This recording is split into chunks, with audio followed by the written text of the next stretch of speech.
Good evening friends. अब हम देखते हैं शारीर स्थान सुश्रुत संहिता का, जो उसमें पहला अध्याय है सर्वभूत चिंता शारीर, वो देखते हैं।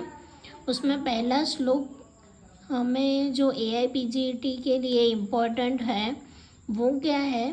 वैसे तो बहुत कुछ है, लेकिन हम अभी क्या पढ़ेंगे जो हमें यहाँ पे इम्पोर्टेंट है, AIPGT के इम्पोर्टेंट है ना, वही पढ़ेंगे।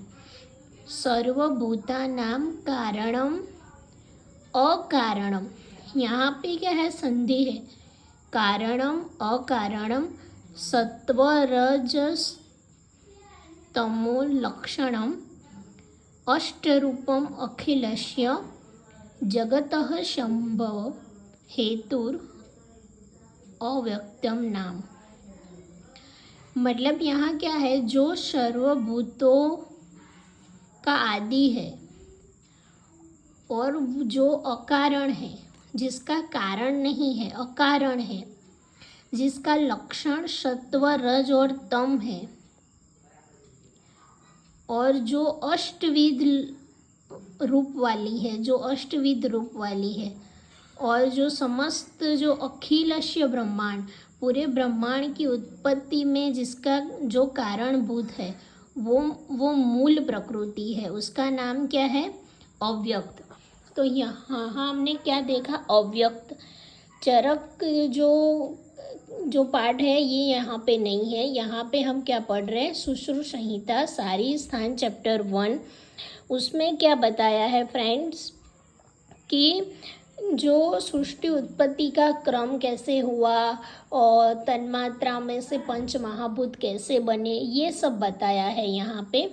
तो यहाँ सबसे पहले हमें अव्यक्त क्या है, मूल प्रकृति क्या है ना, मूल प्रकृति को देखने का है।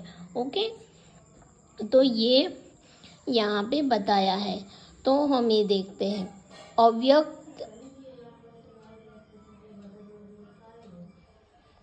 अव्यक्त कैसा होता है। तो अव्यक्त कैसा होता है, उसका 3 गुण होता है और अष्ट प्रकृति होती है उसकी। 3 गुण क्या है, गुणा क्या है उसके 3, सत्व रज और तम।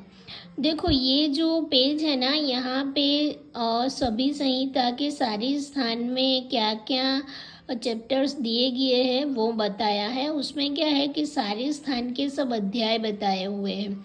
चरक संहिता के शारीर स्थान में कितने, 8 अध्याय है। सुश्रुत में कितने, 10 अध्याय है। अष्टांग हृदय में 6 है। अष्टांग संग्रह में 12 है।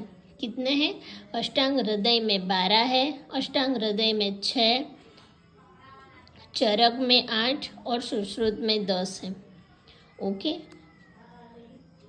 पता चल गया क्या है, सर्वभूतानां कारणम अकारणम मीन्स क्या है, पूरी ब्रह्मांड का, सर्वभूतों का कारण जो खुद अकारण है, लेकिन सर्वभूतों का कारण क्या है। यहाँ आप समझिए, ध्यान से समझिए ये बोलना क्या चाहते हैं, ये श्लोक का मीनिंग क्या है। सर्वभूतानां कारणम अकारणम, सर्वभूतों का कारण है लेकिन खुद अकारण है।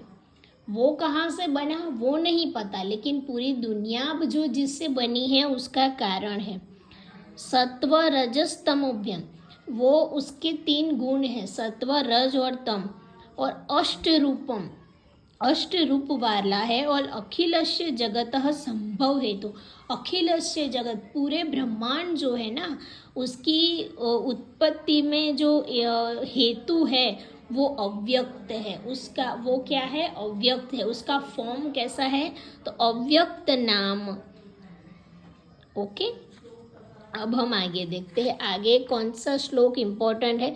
अभी यहाँ पे हम क्या क्या देखेंगे, आपको पता है कि ये जो हम आज AIPGT के अकॉर्डिंग ही देखेंगे। ये श्लोक का पूरा सब भाषांतर वगैरह वो सब यहाँ पे दिया गया है। ये गुजराती की बुक है, वो हम सब नहीं देखेंगे। हम क्या देखेंगे, सिर्फ क्या इम्पोर्टेंट है वो ही देखेंगे। तो उसमें क्या होता है, हमने अब सबसे पहले देख लिया अव्यक्त, अव्यक्त की डेफिनेशन देख ली और अव्यक्त क्या है वो देख लिया। अब हमें क्या देखना है कि अव्यक्त में से किसकी उत्पत्ति होती है।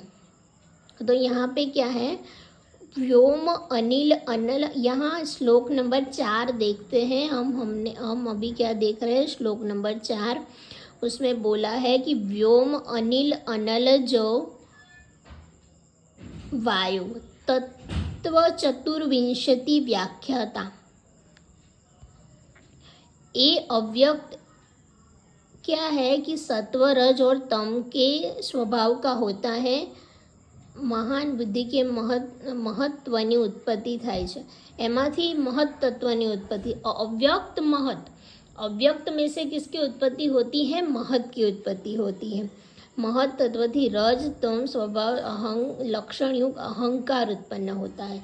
ये क्या है, ये अहंकार होता है। आपको पता है ये सत्व रज तम, पहले मैं आपको ड्रॉ करके भी बताऊंगी, रुकिए मैं आपको ड्रॉ करके बताती हूँ। उसमें कैसा होता है, 1 सेकंड रुकिए, मैं आपको ड्रॉ करके बताती हूँ।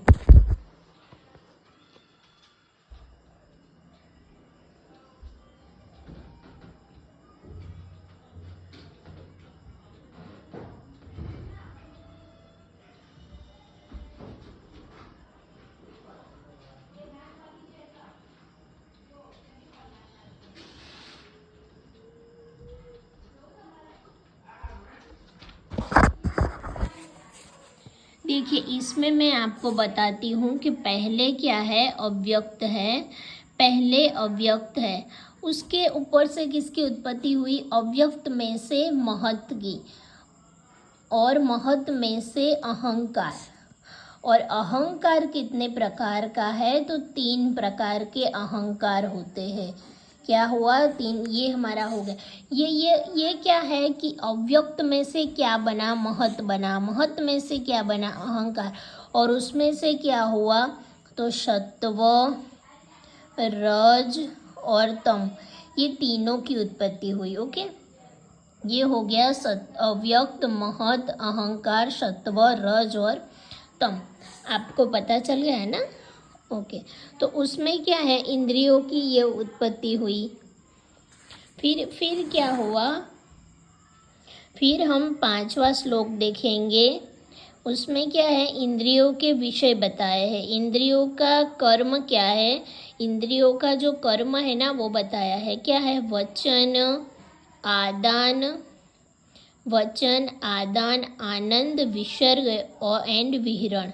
क्या है, ये 5 है, वचन आदान आनंद विसर्ग एंड विहरण। ये 5 क्या है, इंद्रियों के कार्य है। कौन सी इंद्रियों का क्या कार्य है, तो हम आगे देखते हैं। ये वचन जो हमारी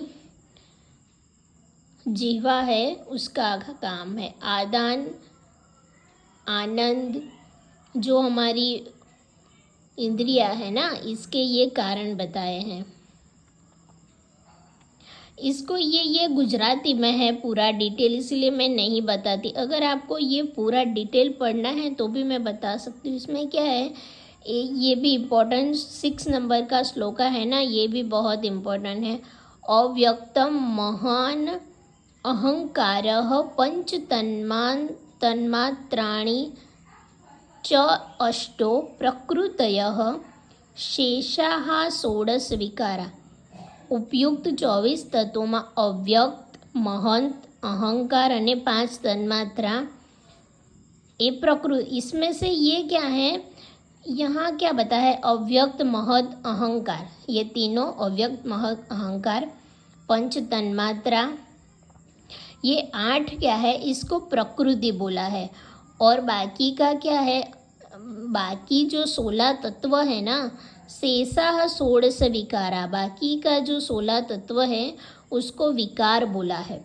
तो यहाँ पे क्या है, उपयुक्त 24 जो है ना, अव्यक्त महत अहंकार एंड 5 तन्मात्रा, ये 8 को प्रकृति बोलते हैं, और बाकी शेषाः जो है उसको 16 विकार बोला है। ओके, फिर आगे क्या है कि ये जो 24 तत्व है ना वो अचेतन है, उसमें चेतनता नहीं है, जड़ है। ओके, जो पुरुष है वो चेतन है, उसमें ये याद रखना है हमें, पुरुष है वो चेतन है।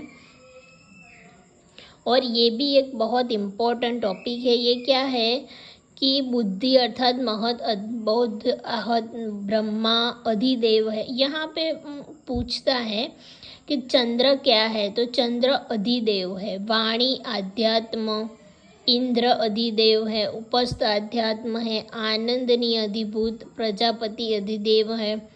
पायु અને પ્રજાપતિ અધિદેવ છે। પાયુ આધ્યાત્મ વિસર્જનીય અધિભૂત છે અને મિત્ર અધિદૈવ છે। પાદ આધ્યાત્મ છે। વિષ્ણુ અધિદેવ है। ओके।